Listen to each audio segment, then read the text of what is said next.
एक डॉक्टर बड़ी ही तेजी से हॉस्पिटल में घुसा। डॉक्टर को देखते ही लड़के का पिता बोला, आप लोग अपनी ड्यूटी ठीक से क्यों नहीं करते? आपने आने में इतनी देर क्यों लगा दी? अगर मेरे बेटे को कुछ हुआ तो इसके जिम्मेदार आप होंगे। डॉक्टर ने विनम्रता से कहा, आई एम सॉरी, मैं हॉस्पिटल में नहीं था। लड़के का पिता गुस्से में बोला, क्या इस समय अगर आपका बेटा होता तो आप शांत रहते? पिता गुस्से में बोले ही जा रहा था। डॉक्टर ऑपरेशन थिएटर में प्रवेश कर गया। बाहर लड़के का पिता अभी भी बुदबुदा रहा था। सलाह देना आसान होता है, जिस पर बीतती है वही जानता है। 1 घंटे बाद ऑपरेशन सफल रहा। ये सुनते ही लड़के के परिजन खुश हो गए और डॉक्टर से सवाल पर सवाल पूछने लगे। वो कब तक पूरी तरह से ठीक हो जाएगा, उसे डिस्चार्ज कब करेंगे? पर डॉक्टर जिस तेजी से आया था उसी तेजी से वापस जाने लगा और लोगों से अपने सवाल नर्स से पूछने को कहा।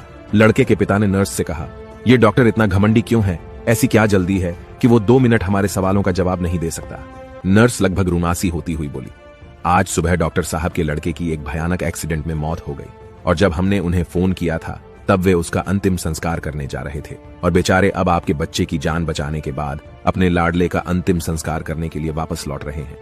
यह सुन लड़के के परिजन और पिता स्तब्ध रह गए और उन्हें अपनी गलती का एहसास हो गया।